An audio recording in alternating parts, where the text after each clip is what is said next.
같이 일어나셔서 성령 찬미 2장 부르시겠습니다.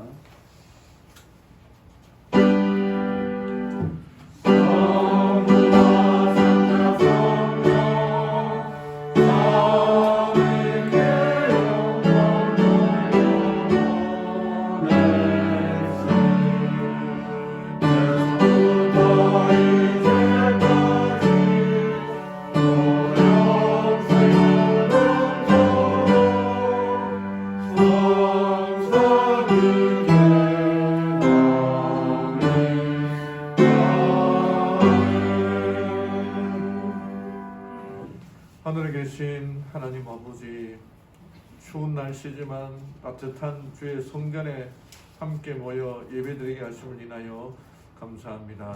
온전히 우리의 마음을 하나님께 드리고 또 주님 주시는 은혜와 축복과 사랑을 누리는 시간 되게 인도하여 주시옵소서.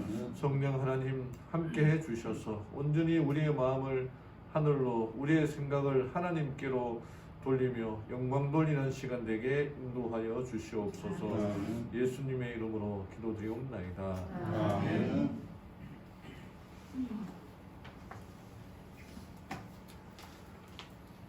첫 찬미 46장을 부르시겠습니다. 첫 찬미 후에 회중을 대표해서 정숙정 집사님 기도 드리시겠습니다.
하나님 아버지, 행복한 한 시간에 주님이 사랑하는 교회에 오게 하시고 하나님의 베풀어 주신 은혜를 나누며 하늘의 기쁨을 맛보게 하심을 감사드립니다.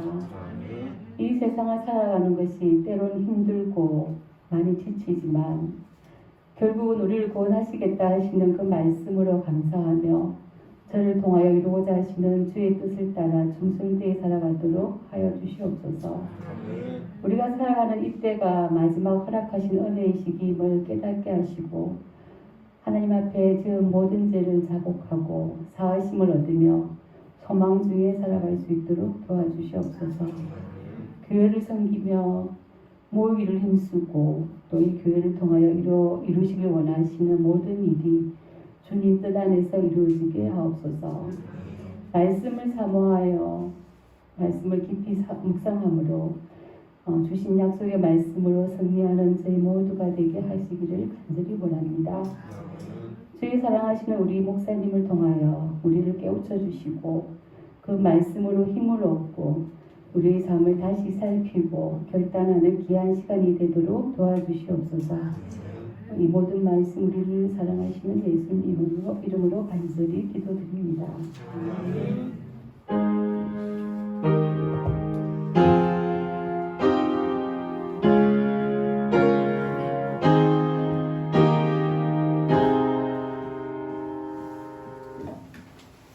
다시 일어나셔서 헌금 봉헌 찬미 13장 부르시겠습니다.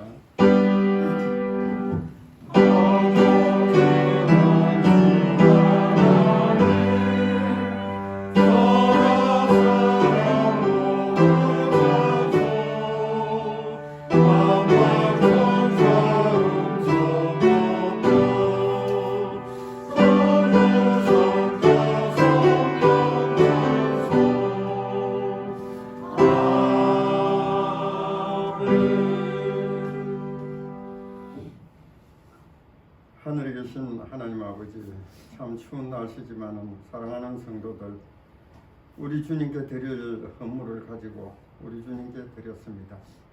이 헌물을 드릴 때 참 이기심 없는 우리의 모든 마음까지 같이 드릴 수 있도록 도와주시고, 이 헌금을 드린 손과 가정과 그 마음을 하나님께서 기뻐 받아 주옵소서. 그리고 이 헌금의 나아가서 쓰이는 모든 곳마다 주의 사랑을 전하는 귀한 자금이 될 수 있도록 도와주옵시고, 이 드린 손들, 가정들, 앞으로 어려운 모든 세상살이에 주께서 함께 하심으로 정말 재정적으로 근심하지 않도록 각 가정에 하나님의 복을 허락하여 주옵소서. 열의 하나를 구별하신 그 손과 가업에 주님의 축복이 함께하여 주시기를 예수님의 이름으로 기도드리옵나이다. 아멘.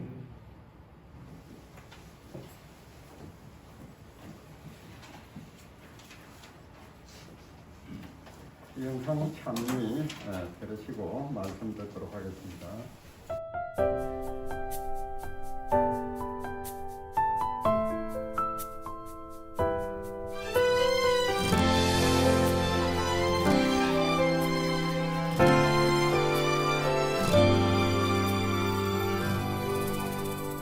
나의 평생에 가장 복된 일은 내가 예수님을 만난 것이라. 나의 평생에 가장 잘한 일은 내가 예수님을 주로 섬긴 것이라.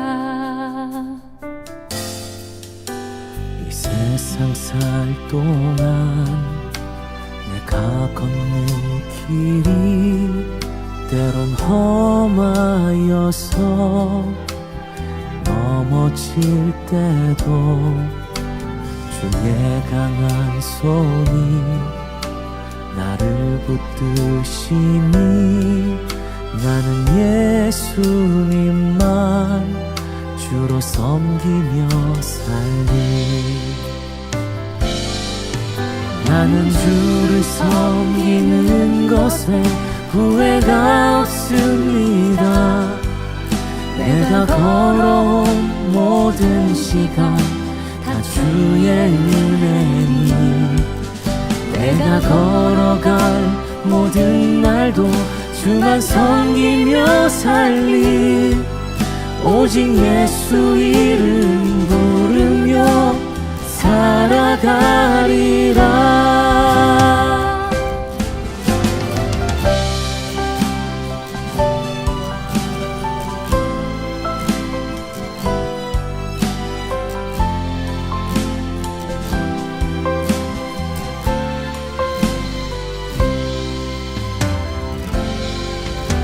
이 세상 살 동안 내가 걷는 길이 때론 험하여서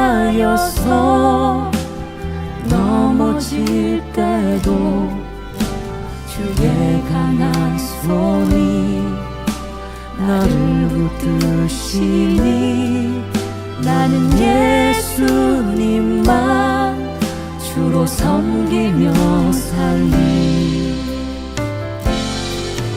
난 주를 섬기는 것에 후회가 없습니다. 내가 걸어온 모든 시간 다 주의 은혜니, 내가 걸어간 모든 날도 주만 섬기며 살리. 오직 예수 이름 부르며 살아가리라. 나는 주를 섬기는 것에 후회가 없습니다. 내가 걸어온 모든 시간 다 주의 은혜니, 내가 걸어간 모든 날도 주만 섬기며 살리. 오직 예수 이름 부르며 살아가리라. 이것이 나의 간증이요, 이것이 나의 찬송일세. 나 사는 동안 끊임없이 구주를 찬송하리로다. 나 사는 동안 끊임없이 구주를 찬송하리로다.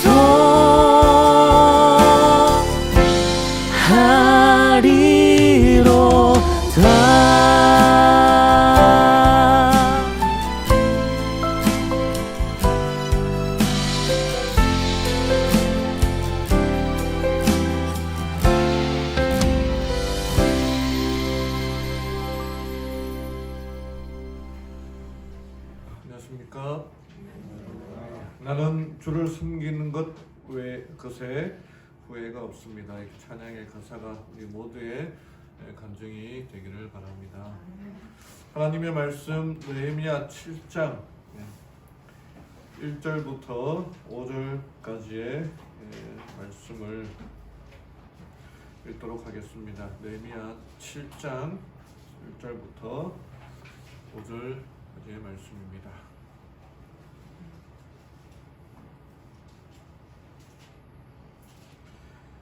구약성경 736쪽입니다.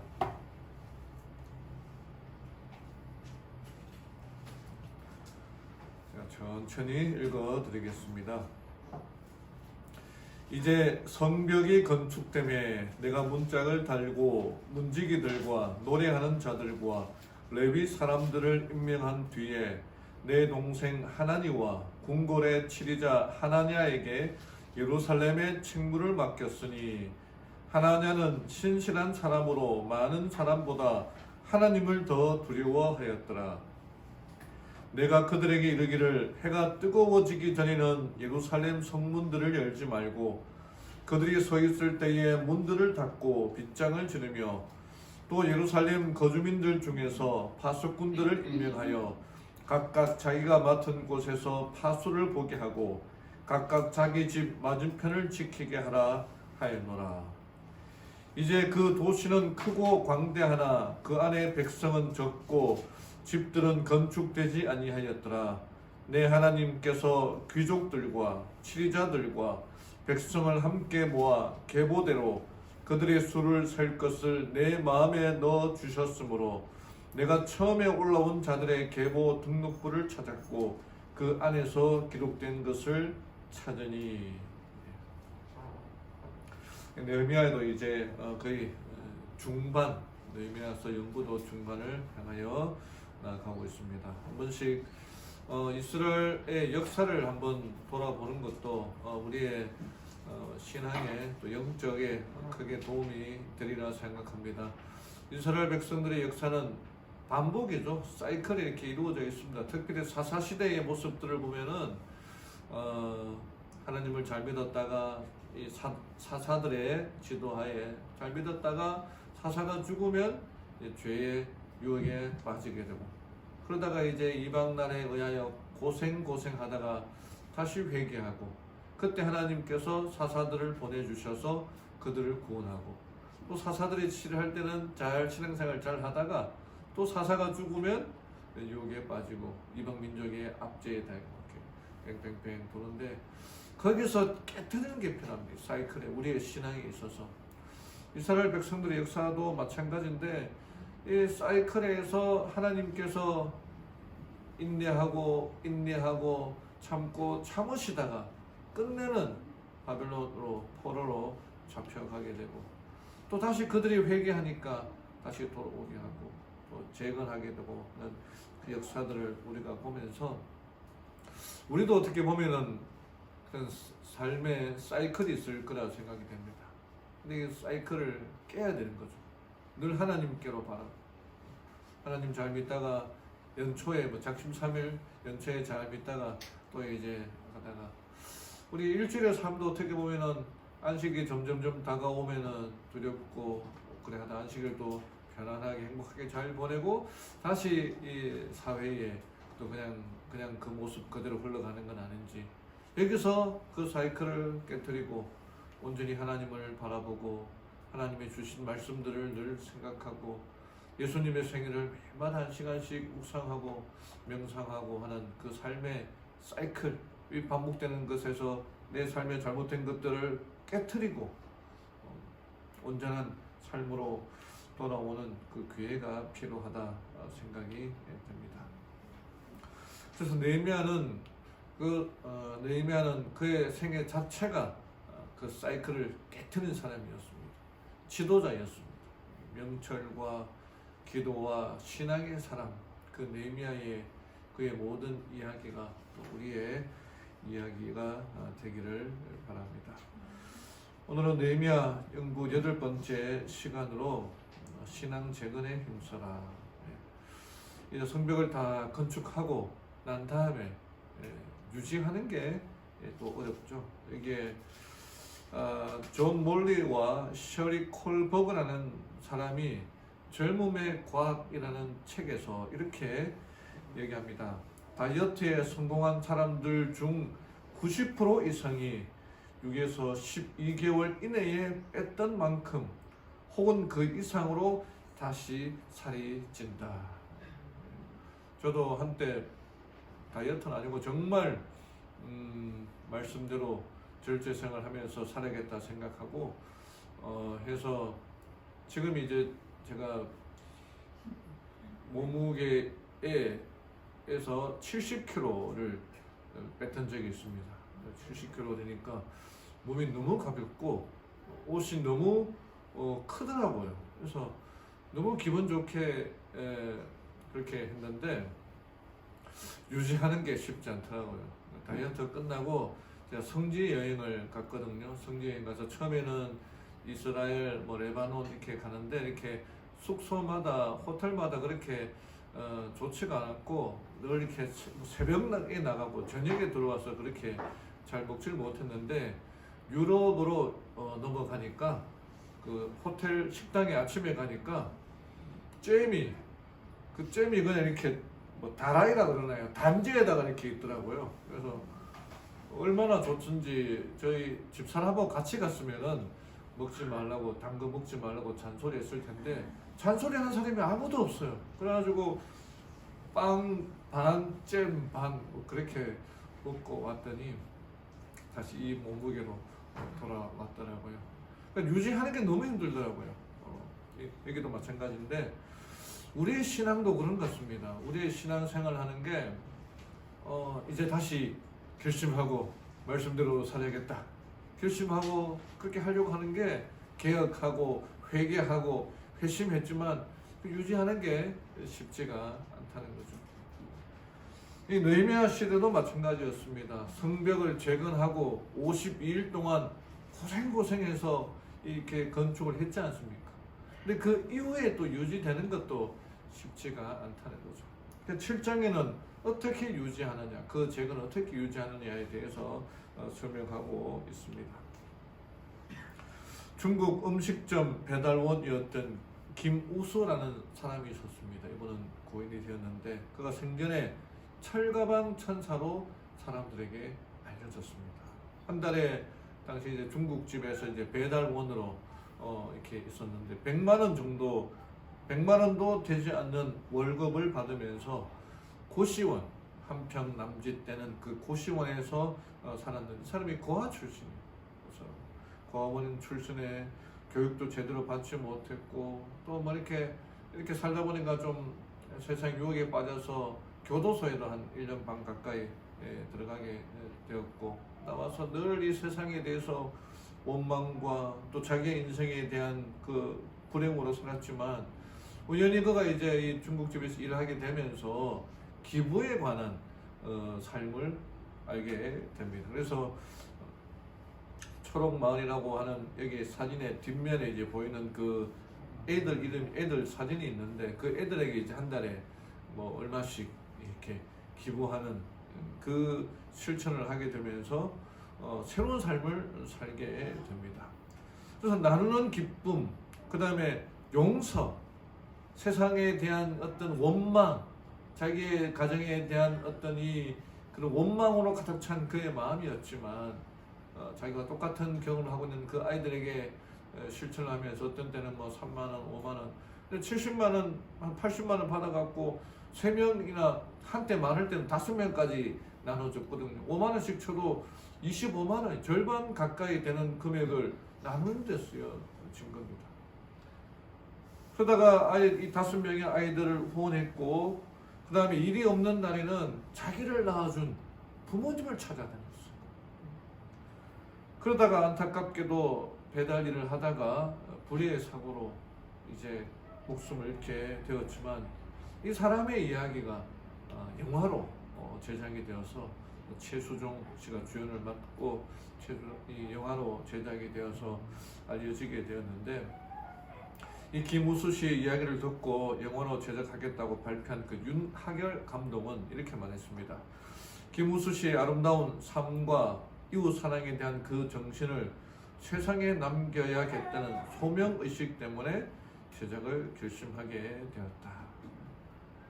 이 나눔에 대하여 깨달은 이 김우수 씨는 나눔과 용서를 통해서 자신의 삶에서 실천했습니다. 그 이야기가 지금까지도 우리들에게 그 감동으로 다가오고 있지 않습니까? 이제 연말, 연시, 어쩌면은 우리보다 더 어려운 형편에 살아가고 있는 사람들이 많을 텐데 그 사람들에 대한 우리의 관심을 좀 돌리고 또 느헤미야가 여기서 나타난 본문의 말씀들을 통해서 어떻게 또 신앙을 유지할 수가 있는지 느헤미야의 이야기를 읽어보면 역시 작은 실천, 나눔을 통해서 할 수 있다는 것을 배울 수가 있습니다. 오늘 신앙 재건에 힘쓰라는 제목으로 함께 좀 말씀을 나누기를 원합니다. 어떻게 성벽을 재건한 다음에 느헤미야가 제일 먼저 했던 일은 무엇인가? 그것은 이제 성벽이 문을 닫았으니 치안을 집중하는 것입니다. 왜냐? 재건되는 것보다 지키는 것이 더 어렵기 때문입니다. 근데 지키는 것이 쉽지가 않죠. 여기 4절 말씀을 먼저 보겠습니다. 이제 그 도시는 크고 광대하나 그 안에 백성은 적고 집들은 건축되지 아니하였더라. 상황이 어땠다고요? 집들은 적고 인구는 적고 가하고 미처 광대하지 못한 상태였는데 성은 너무나 컸다라고 그렇게 합니다. 성벽만 겨우 재건되었을 뿐 그 성벽을 지킬 수 있는 재원들이 너무나 부족한 형편이었다는 것입니다. 근데 그 느헤미야가 어떻게 그 성을 지킬 수가 있었느냐? 3절에서 말하기를 내가 그들에게 이르기를 해가 뜨거워지기 전에는 예루살렘 성문들을 열지 말고 그들이 서 있을 때에 문들을 닫고 빗장을 지르며 또 예루살렘 거주민들 중에서 파수꾼들을 임명하여 각각 자기가 맡은 곳에서 파수를 보게 하고 각각 자기 집 맞은편을 지키게 하라 하였노니. 그러니까 두 가지 조치를 취했죠. 첫 번째는 성문을 늦게 열고 파수할 때에 일찍 닫는 거예요. 지켜야 할 곳은 많고 지킬 사람은 졌기 때문이었습니다. 근데 그것만 가지고도 성벽을 지킬 수 없으니까 이 느헤미야가 어떤 조치를 취하냐면은 각각 자기가 맡은 곳에서 파수를 보라라고 합니다. 자기 집은 자기가 지키도록 하였다라고 하는 것입니다. 여기에 성경에 중요한 원리가 있는데, 그것은 신앙은 제일 중요한 것은 자기가 지키는 거예요. 내가 결심한 것들을 내가 지키는 것입니다. 제가 오늘 우리 안 교장님이 연초에 그 계획했던 그 결심서를 나눠주시고 제가 받았을 때 가슴이 철렁했습니다. 왜 그랬을까요? 내가 헛된 계획을 했구나, 그런 생각을 한 3가지를 적었는데, 한 가지는 아예 시도는 조금 했는데 잊어버렸고, 나머지 2개는 그래도 이제 100%는 아니지만 이렇게 했던 그렇습니다. 그게 3가지가 다 내 신앙을 지키고 내 삶을 지키는 거였거든요. 내가 지키지 않으면 누가 지키겠습니까? 같이 사는 사람이 잔소리하는 것도 하루 이틀이죠. 언제까지 하겠습니까? 내 스스로 지켜야 된다는 겁니다. 그것도 하나님의 능력으로 내 신앙, 내 믿음을 지켜야 된다는 것입니다. 여기 예수님의 생애를 이렇게 돌아보면요, 이분은 예수님은 정말 우리식으로 경건의 시간을 가진 분이셨습니다. 마가복음 1장 35절에 새벽 아직도 밝기 전에 예수께서 일어나 나가 한적한 곳으로 가서 거기서 기도하시더니, 예수님은 이 새벽 미명에 한적한 곳에 기도하러 가셨는데 그 전날 푹 주무셨을까요? 그 전날 휴일이었을까요? 이 본문의 말씀을 보면은요, 이분은 안식일 오전 내내 회당에서 가르치셨고 귀신을 내어 쫓으셨고, 오후에는 시몬 베드로 집에 가서 장모를 고치셨고, 저녁엔 늦게까지 그 갈릴리에서 온 병자들을 다 고쳐주셨습니다. 그런데 예수님께서는 새벽에 일어나서 한적한 곳에 가서서 기도하셨다는 것입니다. 예수님조차도 기도하지 않으면, 개인의 경건의 시간을 갖지 않으면 사탄의 시험을 누구도 이길 수 없기 때문입니다. 우리들에게 이런 말씀의 묵상의 시간, 경건의 시간이 필요하다는 거죠. 이 윌리엄 윌버포스 노예 제도를 폐지한 이분도 그로 말미암아 이 경건의 시간에 있어서 강조를 했는데, 개인적인 경건의 시간이나 말씀 묵상을 위해서 나는 지금까지 습관적으로 너무 적은 시간을 할애해왔다.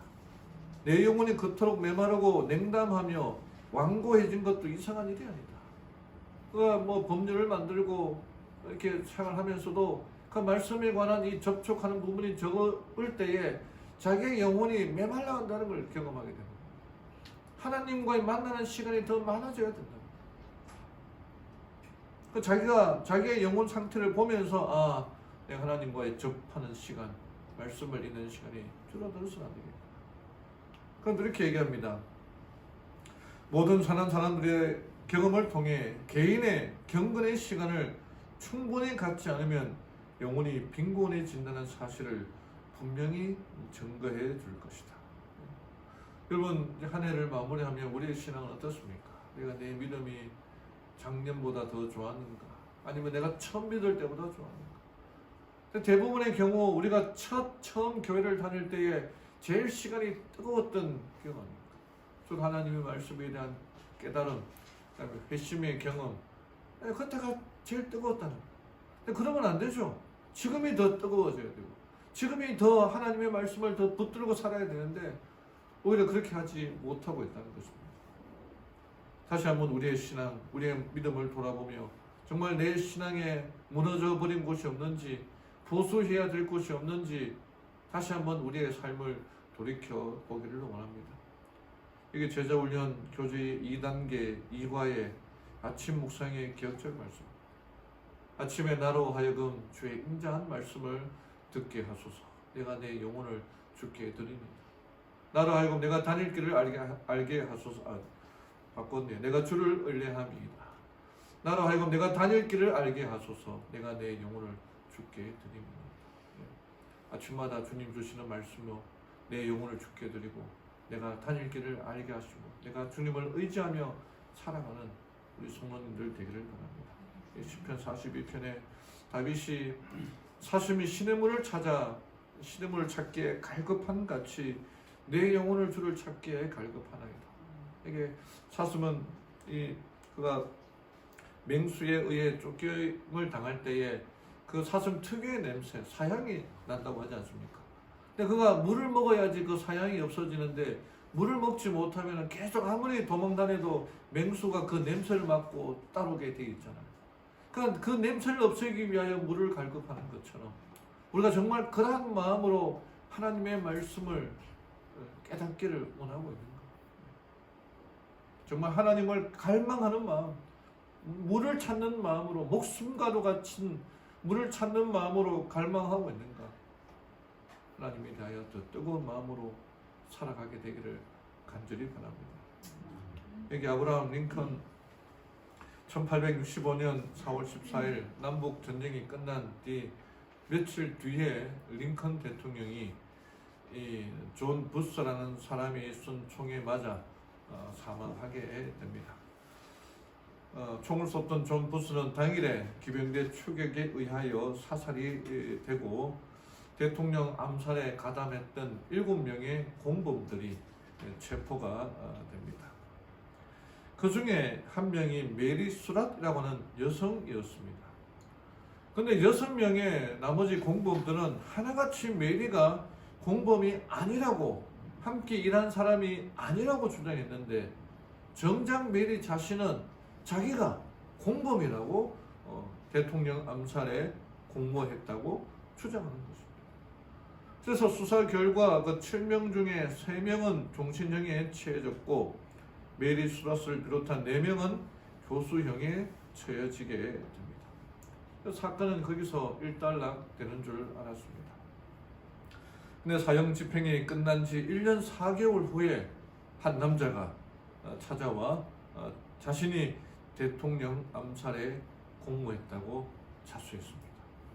그 사람이 바로 메리 수랏의 아들 존 수랏이었습니다.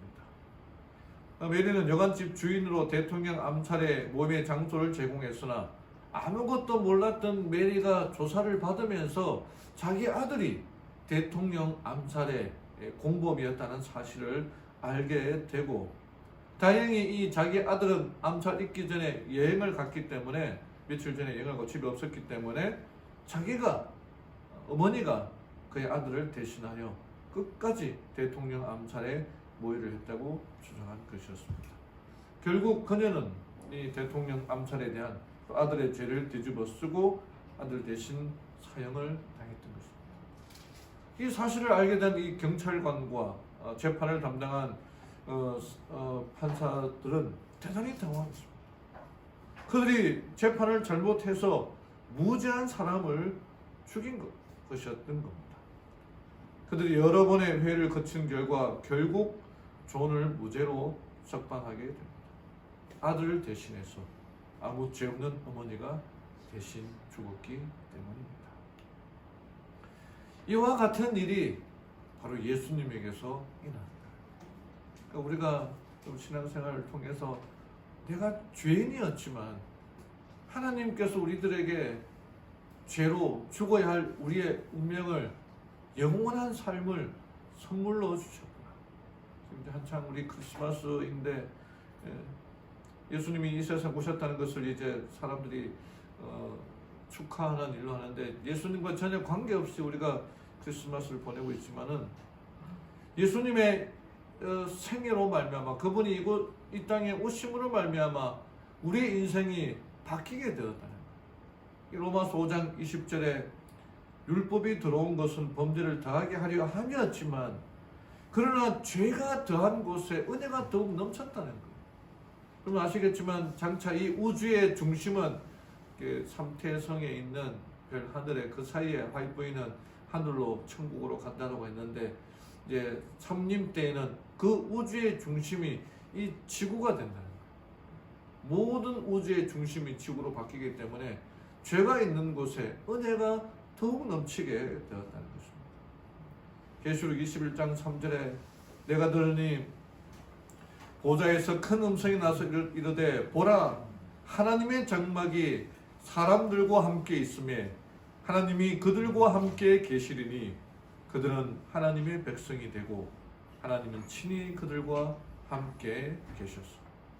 이 땅이 회복되고 우리 주님 오실 그날을 우리가 소망 가운데 바라보며 지금 이 자리에서 스스로 믿음을 지키며 신앙을 재건하며 말씀으로 돌아가기로 결심하는 우리 성도님들 되기를 간절히 바랍니다. 우리의 신앙은 우리가 지켜야 돼요. 하나님의 능력, 믿음 안에 가며 살아가게 되기를 바랍니다. 두 번째는 하나님 앞에 충성된 자가 되라는 것입니다.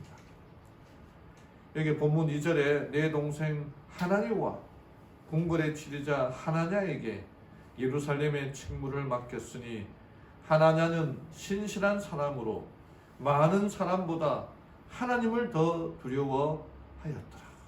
이게 느헤미야가 성문을 지키는 사람들로 하나니와 지도자로 영문의 관은 하나냐를 세웁니다. 왜 그들을 세웠을까요? 왜 하나니와 자기의 아우 하나니와 영문의 관은 하나냐를 세웠을까요? 이게 2절 후반에 하나냐는 신실한 사람으로 많은 사람보다 하나님을 더 두려워해요. 충성된 사람이었기 때문에 일꾼으로 삼았던 것입니다. 그들의 마음의 중심이 하나님을 향해서 조금도 흐트러짐이 없는 거예요. 여러분, 우리가 신앙을 지키고 믿음을 유지할 수 있는 힘은 하나님을 향한 충성심에서 나온다는 거예요. 그 증거가 바로 오늘의 얘기 5절부터 나타나는 명단입니다. 여러분 5절부터 70 거의 한 3절 4절까지 보면은 사람들의 이름이 나와요. 참 이 성경 연구에 재밌는 게 뭐냐면은 여기에 계보를 찾아서 그 계보들을 쭉 읽으면서 바로스 자손이 뭐 2,700명에서 쭉 해서 7장 66절에 보면은 전체 회중이 모두 42,360명이라고 나와 있습니다. 이게 에스라와 같은 그 기록에도 보면은 2장 64절에도 보면은 역시 42,360명이나 되어 있는데 느헤미야 7장에 나타난 사람의 숫자를 이렇게 계산기로 두들려 보면은 맞지가 않아요.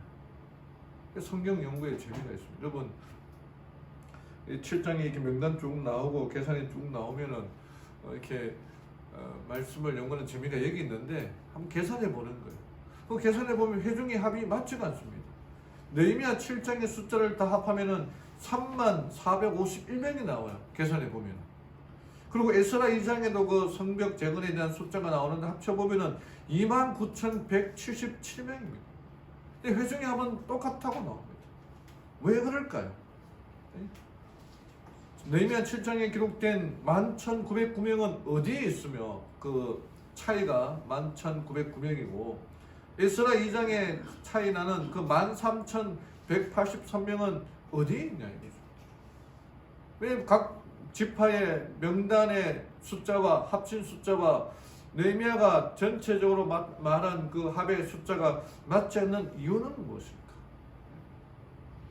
이제 느헤미야가 기록된 그 숫자는 충성된 사람들의 인물이었고 성벽 재건할 때에 42,360명이었으나 재건 후에는 이렇게 이름이 들어가거나 빠지는 경우도 있었다. 처음에 열심히 하기로 마음먹었지만은 나중에 가서는 자기 이름이 눈치 본다고 도망간 사람도 있고 처음에는 안 하겠다라고 했지만 그게 또 참가해서 함께 일한 사람들이 있기 때문에 명단의 내용들이 이렇게 달라지게 되는 것입니다. 여러분 우리는 하나님의 충성된 사람입니까? 우리가 처음에 경험했던 결심했던 그 마음들이 지금까지 유지되고 있습니까? 우리의 신앙에 정말 하나님에 대한 충성심으로 우리의 마음이 변화가 없습니까? 하나님께 충성되게 살아가는 우리 모두가 되기를 간절히 바랍니다. 2013년 4월에 이 루마니아의 세가르시아라고 하는 마을에서 아주 안타까운 사고가 일어났습니다. 가브리엘이라고 하는 3살짜리 사내 아이가 그 집 마당에 있는 우물에 빠진 것입니다. 신고를 받고 구조대가 달려왔지만 우물의 깊이가 무려 15m나 되고 그 우물 지름, 여기 파이프 보이시겠습니다만 그 파이프의 지름이 30cm밖에 되지 않는 거예요. 그러니까 구조가 쉽지 않은 것입니다. 가브리엘은 이 깊은 우물에 떨어지면서 허리를 다쳐서 울부짖고 있었고 또 물속에 빠져 있었기 때문에 체온이 급격히 떨어지고 산소가 부족해서 구조가 시급한 그런 형편이었습니다. 처음에는 이 중장비를 동원해서 포크레인을 동원해 땅을 팠지만 바위가 나오고 바위를 깨뜨리다가는 이 우물이 무너질 위험이 있기 때문에 중단되었어요. 그래서 여러 인원 끝에 여기에 우물에 들어갈 만한 이 사람을 밧줄을 내려서 처음에는 그냥 밧줄을 내려서 끌어올리려고 했지만 3살짜리 아이가 밧줄이 내려와도 잡을 수도 없었고 어떻게 묶을 수도 없었기 때문에 할 수가 없었습니다. 다시 의논 끝에 누군가가 우물 안으로 들어가서 거꾸로 들어가서 그 아이를 구해 오기로 했습니다.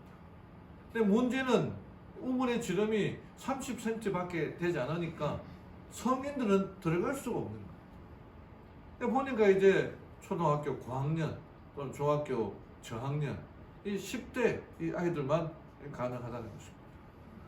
그래서 주변에 구경하고 있던 10대 아이를 불러서 이렇게 설명을 하니까 하나같이 못하겠다고 무서워서 못 들어가겠다고 거절하는 것이었습니다. 그때 여기 이제 크리스티안이라고 하는 14살 된 소년이 우리 한국 나이로 한 중학교 1학년 정도 하고 장호를 했습니다. 그래서 구조대원들이 소년의 허리와 발에 벨트를 매고 머리에는 헤드램프를 장착할 때에 이 크리스찬 가족들은 이 걱정이 돼가지고 자기 아들이 또 어떻게 되다가 다치지 않을까 걱정이 돼가지고 뭐 두려움과 긴장으로 막 울고 그랬고 마침내 준비를 다 마친 이 크리스찬이 두 팔을 머리 위로 뻗은 채 밧줄에 거꾸로 매달려서 우물 안으로 들어갔습니다. 15m나 되는 깊은 우물을 서서히 내려갔고 마침내 아이가 있는 곳에 도착해서 그 아이의 손을 잡은 다음에 발을 2번 흔들었어요. 이게 끌어올리라는 신호였죠. 구조대원들이 아주 조심스럽게 밧줄을 끌어올릴 때 그 우물 안에 이제 높은 온도와 습도 때문에 그 아이를 잡은 손이 이렇게 땀이 나가지고 미끄러져서 놓칠 뻔했지만 이 크리스찬은 이를 악물고 버텨냈다고 합니다. 이렇게 해서 가브리엘은 우물에 빠진 지 11시간 만에 지금 빠져나가고 있는 아이의 발하고 그 다음에 이제 빠져나온 가브리엘이 아빠에게 안겨서 지금 이러고 있는데 11시간 만에 무사히 구조될 수가 있었습니다. 고린도 여기에 크리스티안은 그가 인터뷰한 거 보면은 무섭지 않았느냐, 무서웠다. 그러나 내가 이 아이를 살릴 수가 있다면 충분히 할 수 있다. 하고 그렇게 얘기를 했었습니다. 여기에 고린도전서 4장 1절 2절에 이렇게 말하고 있습니다. 사람이 마땅히 우리를 그리스도의 일꾼이요 하나님의 비밀을 맡은 자로 여길지어다. 그리고 맡은 자들에게 구할 것은 충성이니라. 본문은 그리스도의 일꾼이요 하나님의 비밀을 맡은 자로 여길지어다 라고 합니다. 왜 비밀을 맡은 자로 여길까요? 한 회사나 기업에서 승진을 하면은 충성된 사람들을 승진을 시킵니다. 그 회사에 이제 높은 직급이 되어 가면은 회사의 그 비밀들을 알게 돼요. 그 비밀을 맡은 자가 되는 것입니다. 그래서 비밀을 맡은 자가 돼요. 그리스도의 일꾼은 하나님의 사람이에요. 그러니까 하나님의 비밀을 알게 되어가는 거죠. 복음에 관한 비밀입니다만. 하나님에 대하여 전혀 모르는 사람은 하나님 일꾼이 될 수 없어요. 하나님의 비밀을 모르기 때문에. 근데 그리스도 일꾼은 하나님이 하신 일을 알고 하나님의 그 깊고 깊은 뜻을 알고 있는 사람이에요. 여기서 충성이라는 말은 한마디로 주님의 뜻에 충성한다는 그런 의미를 가지고 있습니다. 여러분, 주께 충성되어 일하는 우리의 일꾼들, 하나님의 비밀을 맡은 일꾼들로 자라나게 되기를 바랍니다. 우리의 신앙은 일꾼으로 충성되게 일하는 사람으로 우리의 신앙이 자라날 수가 있기 때문입니다. 마지막으로 예배 중심의 삶을 살아야 한다는 것입니다. 앞에 제가 충성된 사람만이 또 매일 깨어 자신의 믿음을 지키는 사람만이 하나님의 나라에 헌신할 수가 있다고 말씀드렸는데, 이렇게 생각할 수 있어요. 너무나 바쁘고 경건의 시간은커녕 사역조차 할 시간이 없는데 어떻게 그렇게 할 수 있습니까? 라고 질문할 거예요. 근데 그 일의 비밀이 본문 1절에 나타나 있습니다. 이제 성벽이 건축됨에 내가 문짝을 달고 문지기들과 노래하는 자들과 레위 사람들을 임명한 후에, 여러분 느헤미야가 성벽을 재건한 다음에 제일 먼저 한 일이 뭡니까? 문짝을 달고 난 다음에 제일 먼저 한 일이 뭐예요? 사람을 세웠습니다. 충성된 사람을 세웠습니다. 그 전에 문지기를 세웠어요. 본문을 잘 보면은 그냥 문지기를 세운 것이 아니라 문지기와 노래하는 자들과 레위 사람들을 세웠다는 것입니다. 이들이 다 뭐 하는 사람이에요? 레위 지파예요. 다 성전에서 봉사하는 사람들이다. 성벽을 재건한 다음에 문짝을 단 다음에 성전에서 봉사하는, 다시 말해서 예배하는 사람들로 세웠다는 것입니다.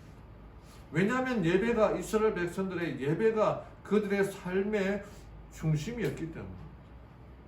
우리의 삶이 예배 중심의 삶이 되어야 됩니다. 하나님의 성전을 사모하고 말씀을 사모하고 기별을 사모하는 사람이 되어야 됩니다. 우리의 신앙을 유지하는 힘은 이 신앙에서, 믿음에서 나올 수가 있다는 것입니다. 우리가 예배 가운데에, 개인의 경건의 시간 가운데에 하나님의 임재를 경험하지 못한다면 우리는 충성된 삶을 살 수도, 매일 깨어 살아갈 수도 없다는 것입니다. 예배 중심의 삶을 살아야 한다는 겁니다. 1914년 12월 14일 벨기에 이프레스 지역에서 대치하는 영국군과 독일 군대가 있었습니다. 그렇게 대치하는 중에 크리스마스 이브를 맞게 되었습니다. 이 전쟁을 연구하는 이 학자들에 의하면은 영화 같은 거 봐도 1차 세계 대전을 배경으로 한 영화는 거의 없습니다. 제가 알기로는 뭐 하나 최근에 나온 거, 뭐 최근 몇 년 전에 나온 하나밖에 없는데, 왜냐하면 그 전쟁이 너무나 그냥 청년들이, 수많은 청년들이 그냥 죽는 물량공사로 나왔거든요. 뭐 작전이 있었던 게 아니라 뭐 그냥 서로 싸우고 죽고 하기 때문에 전쟁의 소재가 될 게 하나도 없었습니다. 2차 대전은 좀 많다고 하는데, 근데 2차 대전, 이거는 이 사람 전쟁을 한 사람들이 몇 달 지나지 않아 끝날 것이다라고 생각했지만 끊임없이 물자가 들어가고 사람이 죽고 그런 전쟁이었죠. 이때도 양측의 장병들은 참호전, 그때 참호전이라는 말이 처음 나오는데 몇십 메타, 길면 몇백 메타 정도 떨어진 참호 속에서 각기 조촐한 크리스마스 이브 행사를 진행하고 있었습니다. 그들이 참호 안에서 부르는 그 캐롤 소리는 반대편 적들에게도 충분히 들을 수가 있었습니다. 그때 한 독일 병사가 여기 이제 참호 안에서 이제 크리스마스 트리도 만들고 하고 있는 그런 모습인데, 크리스마스 트리를 들고 참호 밖으로 올라오더니 고요한 밤, 거룩한 밤 찬미를 부르기 시작했습니다. 평소 같으면 총알이 날라왔겠지만 그날은 아무도 총을 쏘지 않았습니다. 노래가 계속되니까 양측의 장병들이 하나 둘씩 참호 밖으로 나왔습니다. 그리고 사진에서 보는 것처럼 서로 다가와서 악수하고 또 포옹하고 담소를 나누고, 뭐 부대회장이나 계급장, 군모, 또 어떤 사람들은 뭐 술, 담배 이런 것들을 가지고 와서 크리스마스 선물로 교환을 했습니다.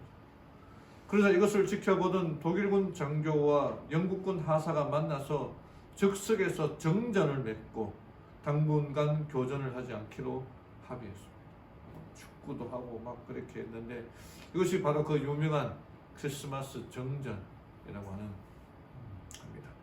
이때 병사들이 불렀던 고요한 밤, 거룩한 밤, 이 찬미는 우리 찬미가 124장에도 실려 있는데, 지금 오스트리아 오베른도르프에 가면은 이 고요한 밤 예배당이 있다고 합니다. 이 예배당에 들어가면 관광객들은 누구나 할 것 없이 자기 나라 말로 고요한 밤, 거룩한 밤, Silent Night, Holy Night, Holy Night 이렇게 하는 노래한다고. 이 찬미는 1816년에 모 신부가 그 짤즈부르크 근처에 마리아 파르스 순례자 교회에서 목회를 할 때에 작사를 했어요. 그리고 한 1년 후에 오베른 도르프에 있는 성 니콜라스 성당으로 정근을 가게 되었습니다.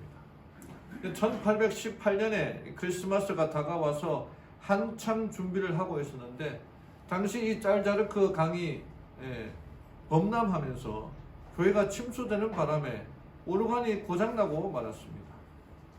근데 음악이 없는 크리스마스는 상상할 수가 없지 않습니까?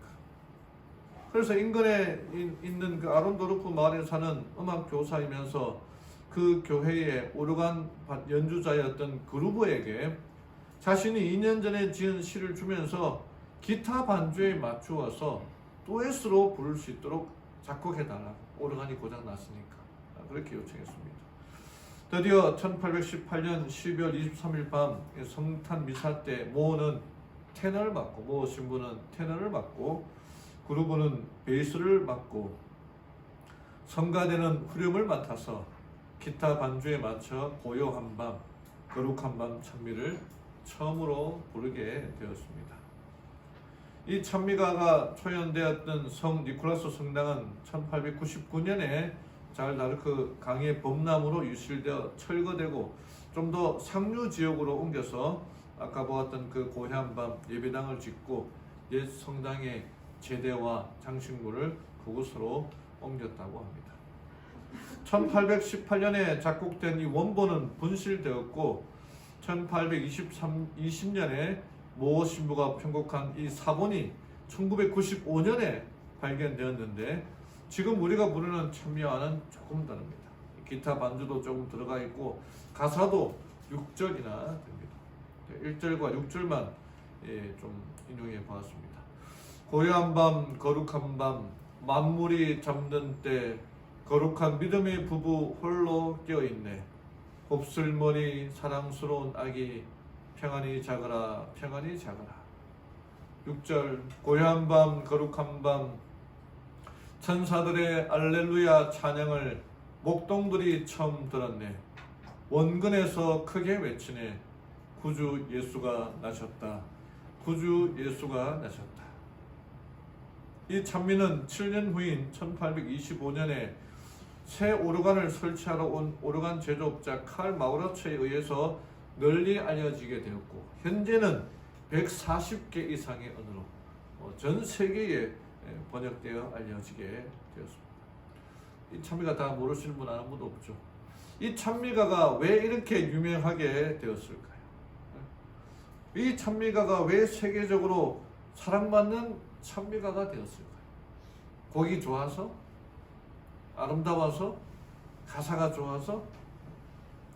그러나 그것도 이유가 될 수 있지만 가장 큰 이유는 이 찬미가가 예수님의 탄생을 노래하고 있기 때문입니다.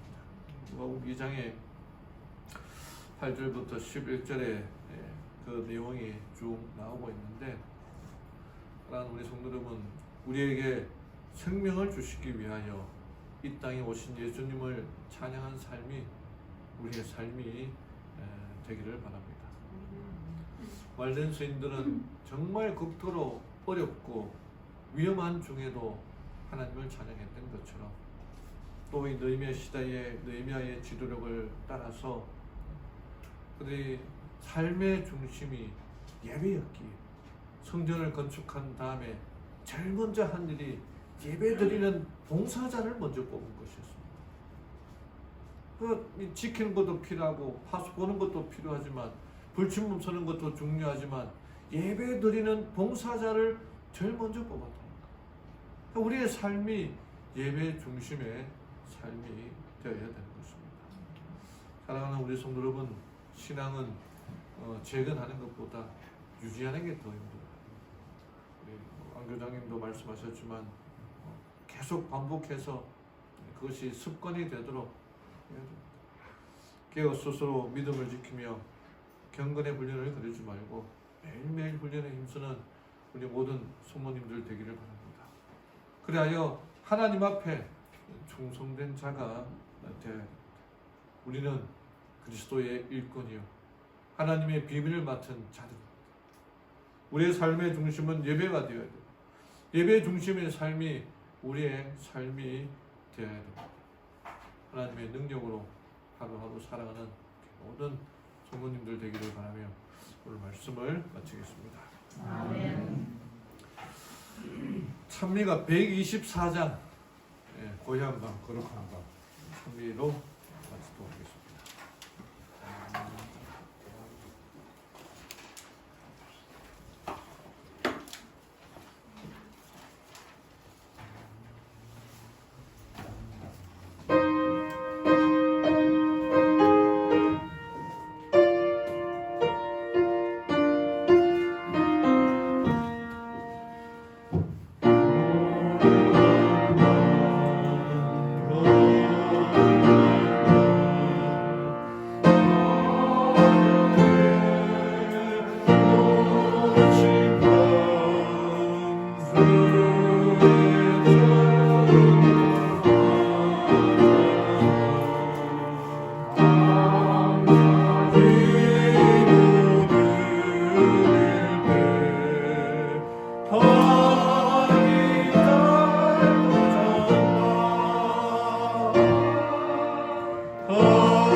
하늘에 계신 하나님 아버지, 2000년 전에 우리 주 예수님의 초림으로 그분의 생애로 그분의 봉사로 우리에게 영원한 생명을 선물로 주심을 인하여 감사합니다. 그분의 생애를 우리가 매일마다 묵상하며 그분이 주신 또 가르침을 따라가며 순종하며 살기로 결심하는 죄를 되게 인도하여 주시옵소서. 또 느헤미야의 사역을 통하여 우리가 깨어 믿음을 지키고 매일매일 경건의 훈련을 통하여 하나님께 더 가까이 나아가야 하며 그래야 하나님 앞에 충성된 자로 그리스도의 비밀을 맡은 자로 그리스도의 일꾼으로 살아가는 죄를 되게 인도하여 주시옵소서.